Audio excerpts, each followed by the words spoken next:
The best voices in business right here on India's #1 business news channel. And with us this evening is Dr. Nitin Nohria, Dean of Harvard Business School. So thank you so much for speaking to us here exclusively on ET Now. My first question to you is, you did mention it's time for historic change, leadership like never before in India. What is the perception of investment and business opportunity that India has over the next couple of years when it comes to countries outside? So I think the fundamentals of India have always been recognized as being strong. We're a large population, we're a democracy, it's a country in which you have common law, in which you have English, in which you have a middle class that's growing.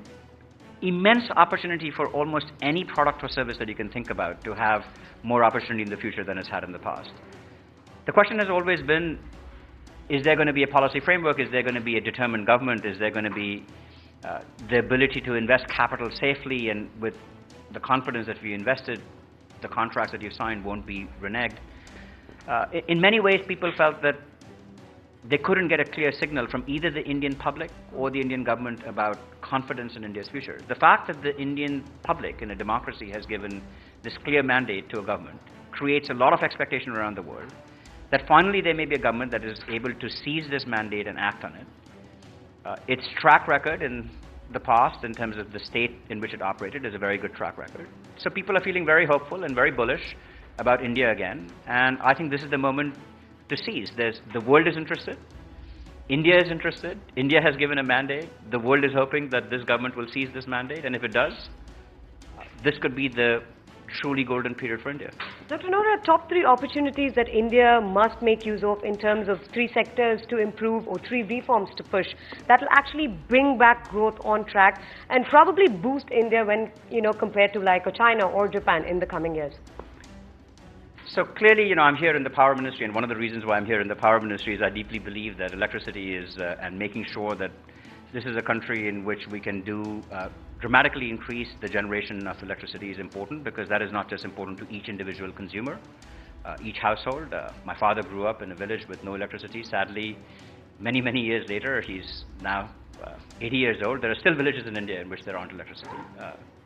The lives of those people need to be improved. But any industrial activity, any commercial activity also requires power. So that's a sector that has, the shortfall in India is huge. We need to improve it.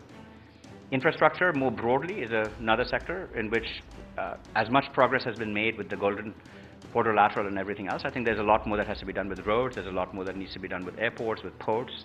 The movement of goods and services is really important. I also put in infrastructure the information technology infrastructure, which we had leapfrogged for a while, but now the world is on 4G LTE. We're not there yet, so we better get going again. So this great asset that we used to take pride in, which is telecom in India, we're at risk that it may no longer remain world-class. A third sector that I think is deeply important for India is the financial services sector. Nothing gets done in the world without the free flow of money, and credit needs to be better. We need a deeper debt market, because without debt markets, you can't do infrastructure development.